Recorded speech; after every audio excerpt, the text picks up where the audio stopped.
E vamos às informações. Bom, a estrutura mundial de poder, através dos Estados Unidos, embarcaram numa aventura militar, uma longa guerra que ameaça o futuro da humanidade. As armas de destruição maciça dos Estados Unidos OTAN são retratadas como instrumentos de paz. E isso é um ponto importante de a gente analisar. Como que o sistema observa as coisas no mundo? E a forma de observar as coisas é, através da guerra se traz a paz. Aí eu faço uma pergunta a toda a audiência e a todos que estão assistindo a gente. Vocês acreditam nisso? Que através de armas você traz a paz? Bom, a história da humanidade está aí, que não deixa a gente mentir, né? Quantos milhões e milhões e milhões e milhões e milhões, talvez bilhões de pessoas morreram por conta das guerras, das atrocidades da guerra? Vocês acreditam mesmo que guerra traz paz? Bom, vamos verificar aqui uma informação bem interessante de reflexão, que é essa daqui, ó. Isaías 22:4 diz: Ele fará julgamento entre as nações e resolverá as questões referentes a muitos povos. Eles transformarão as suas espadas em arados e as suas lanças em podadeiras. Nação não levantará espada contra nação, nem aprenderão mais a guerra. Se guerra fosse uma solução para trazer a paz, por que que o Criador fala que não vai ter mais guerra para que haja paz? É porque não tendo guerra tem paz. E se não tem guerra, tem paz, não é assim? Então, aqui, isso aqui, de uma forma desafiadora, de uma forma cretina, as Nações Unidas colocam isso lá na frente das Nações Unidas. Sendo que eles são os fomentadores da guerra, sendo que eles são os apoiadores da guerra, sendo que eles são os que apoiam as corporações que criam a guerra. Entendem? Então, esse sistema de guerra dinástica, que vem desde o começo do mundo, desde sempre, a gente tem que observar as mentiras que tem por trás disso. Então, quando a gente fala com uma pessoa que não tem esse conhecimento, a gente deveria perguntar para esta pessoa o seguinte: você acredita mesmo que através da guerra se traz a paz? E aí a pessoa vai te falar: tem que defender a nação, a bandeira, o hino, a pátria, esse monte de besterol que eles acreditam, certo? Aí você fala assim: mas vem cá, e se não tivesse guerra? Se não houvesse guerra em lugar nenhum, você não acha que haveria paz? Então, sabe, é uma questão muito de raciocínio. E aí, o que se aproxima do mundo é o que nós avisamos, pelo menos, desde que a rede foi criada, há 10 anos. A gente, faz uns 5 anos atrás, a gente fez uma live onde a gente chamava de guerra preemptiva. E eu até tirei algumas informações de lá que estão aqui embaixo, que eu vou falar para vocês. E nessa guerra preemptiva, a gente dizia o seguinte: olha, antes do processo preemptivo, a gente falava que a tendência era que as grandes nações, como Estados Unidos e Rússia e China, entrassem num processo de saída dos tratados nucleares. E por que que a gente falava isso? Antes de acontecer. É porque a gente estudava o investimento de trilhões de dólares em armas táticas nucleares. Então, como é que você vai investir trilhões de dólares em armas táticas nucleares se você não vai usar? E por que não vai usar? Porque se você, Estados Unidos, Rússia, se mantivessem dentro dos tratados nucleares, eles não poderiam usar. O que que eles fizeram? Sair. E aí o que começa a acontecer logo em seguida? Olha aqui. Rússia vai fazer exercícios nucleares perto do território ucraniano. Será uma resposta a ameaças de líderes ocidentais contra Moscou. Essa dialética, antes da fragmentação da Rússia. Nós temos aí contado pela rede, em lives e palestras online, a história da Rússia, né? Ou seja, a Rússia foi fragmentada a União Soviética. A União Soviética, entre as várias ramificações, uma delas era que a fragmentação da União Soviética levaria a essa divisão, e essas ex-repúblicas soviéticas se tornariam parte da OTAN. Ao se tornar parte da OTAN, colocaria a OTAN nas fronteiras da Rússia. Tem uma lógica nisso. E aí o que que acontece? Exatamente isso acontece. Então, toda aquela papagaiada de Guerra Fria, na realidade, eles nunca jogaram uma bomba no outro, não é? Eles nunca desenvolveram. Os 5 sentados na cadeira da ONU nunca se enfrentaram de fato, entendem? há sim uma polarização e uma mídia criando os processos para a população que começa a acreditar nos processos e aí se polariza e aí se divide e aí se cria todos os processos que vêm em seguida, comunistas, capitalistas, essas babaquices todas. Mas dentro do processo de fragmentação da União Soviética, a intenção, uma das ramificações é trazer as ex-repúblicas para dentro da OTAN. Isso aconteceu.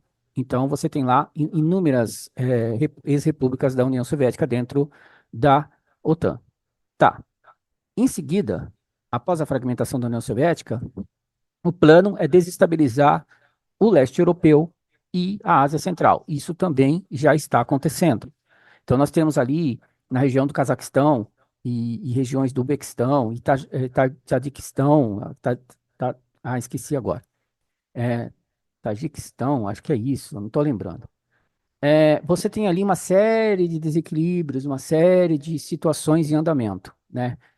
Do outro lado, você tem o leste europeu com o problema da Ucrânia, que nós dizíamos que esse processo aconteceria justamente para poder desenvolver os processos com a Rússia, que levaria à fragmentação da Rússia, que vai acontecer. A fragmentação da Rússia, ela está dentro do contexto nuclear, tático nuclear. Então, essa fragmentação, a partir do momento que a Rússia tem um arsenal nuclear, sim, a Rússia tem um arsenal nuclear. E por que que ela não usa? De fato, é porque talvez ainda não seja o momento, mas na hora que agir, a Rússia vai ser fragmentada.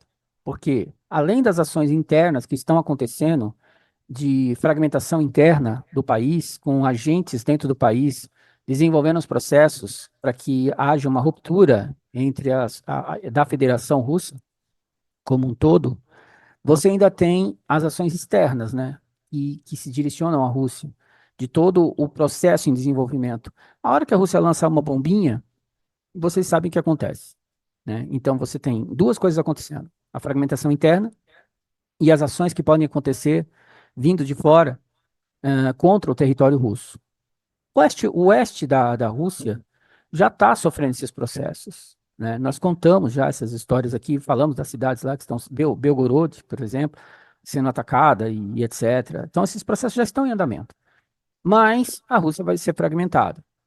Satélites mostram aumento de atividade em locais de testes nucleares na Rússia, China e Estados Unidos. Então, você perceba que nós temos uma guerra entre Estados Unidos e China agendada, basicamente, porque é falado que vai acontecer entre 2026 e 2028, sabe-se lá, mas vai acontecer, até porque o processo de redução populacional dentro da China e dentro da Índia faz parte do contexto, e ali nós temos já um processo em desenvolvimento no Paquistão exatamente para que isso venha a acontecer na guerra que vai se desenvolver no Indo-Pacífico.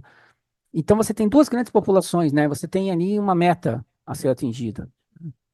Então, esse processo de saída da Rússia e dos Estados Unidos é previsto, porque a gente avisava antes de acontecer por conta do investimento em armas táticas nucleares e que vão ser utilizadas.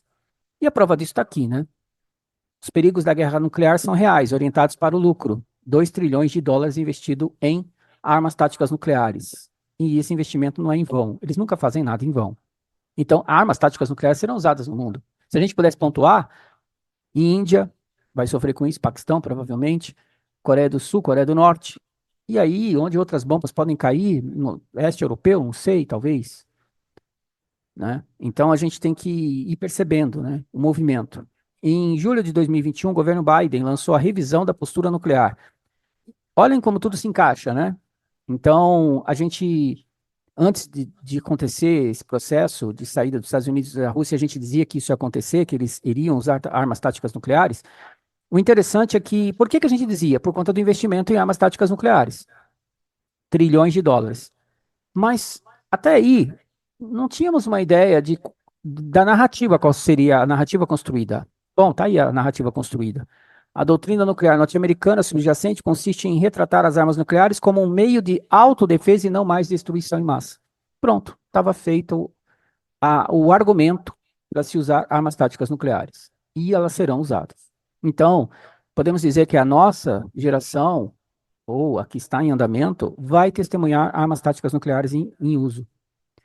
E qual a diferença do que aconteceu em Nagasaki e Hiroshima? A potência de destruição de armas táticas nucleares. elas têm um raio aí de 30 quilômetros. Elas podem atingir aí e tirar a vida de 30 a 100 mil pessoas. Isso no raio de destruição, até 20, 30 mil pessoas. Na questão nuclear de radiação, até 100 mil pessoas. Então, vocês imaginem que isso, não consigo ver isso sendo utilizado em grande quantidade em vários lugares do mundo. Eu consigo ver alvos específicos. Coreia do Norte, Irã, Paquistão, Índia, Coreia do Sul. Não sei e não consigo prever Japão, sabe? Não sei até que ponto isso iria. Não sei até onde isso vai. Não tem como prever essas coisas. Mas armas táticas serão usadas, nucleares nesse sentido. E aqui, ó, a estimativa adicional de 100 armas nucleares não estratégicas ou táticas em bases de bombardeio em 5 países europeus. Um deles, Itália, com certeza. Nós temos ali a Turquia, também tem armas nucleares americanas. E nós temos a Alemanha, se eu não me engano, e Holanda e Bélgica, eu não sei exatamente qual. A Inglaterra, com certeza. Então, nós temos ali vários países ali que podem ter essas armas nucleares prontas. Putin suspende acordo nuclear com os Estados Unidos. E aí, do outro lado, Estados Unidos suspende tratado de desarmamento nuclear com a Rússia. Então, a fórmula está aí, né? A equação para o que vai vir a acontecer está aí. É interessante dizer que é tudo um processo, sabe? É tudo uma coisa que é feita em etapas, mas ela é contínua e ela é metódica e ela é feita. Então, você tem assim, se você observar as sequências, né? Elas são muito claras, né? De tudo que começa a acontecer a partir dos anos 80 e se direciona até 2024. A gente consegue definir essas etapas de uma forma muito clara, né? Trump inicia a retirada dos Estados Unidos do acordo nuclear com o Irã. E aí, o que que você tem hoje? O cenário de Irã, Israel, Estados Unidos. Você tem um cenário no Oriente, ali no Oriente Médio, no Mar Mediterrâneo, e uma bomba pronta para explodir. A sistemática como a coisa é criada, né?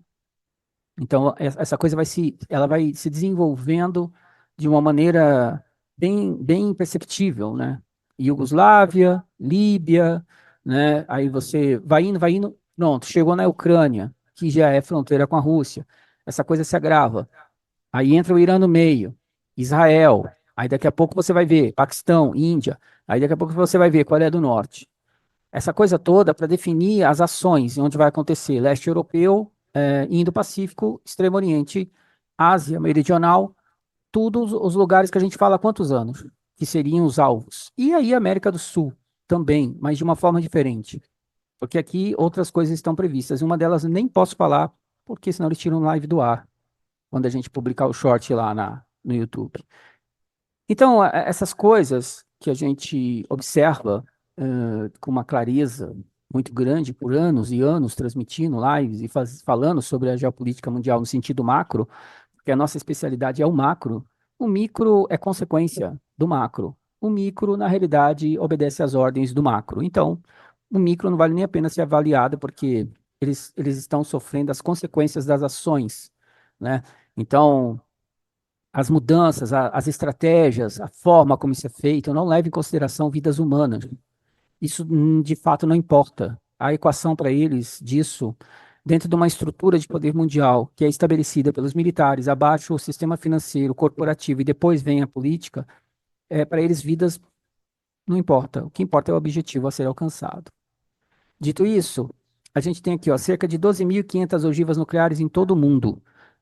De acordo com o portal de estatísticas online, existia aproximadamente 12.500 ogivas até janeiro de 2023. A Rússia lidera, obviamente, 5 mil e pouco. Isso não tem um significado, sabe? Nenhum. A única coisa que acontece aqui é a dimensão da destruição que se quer criar.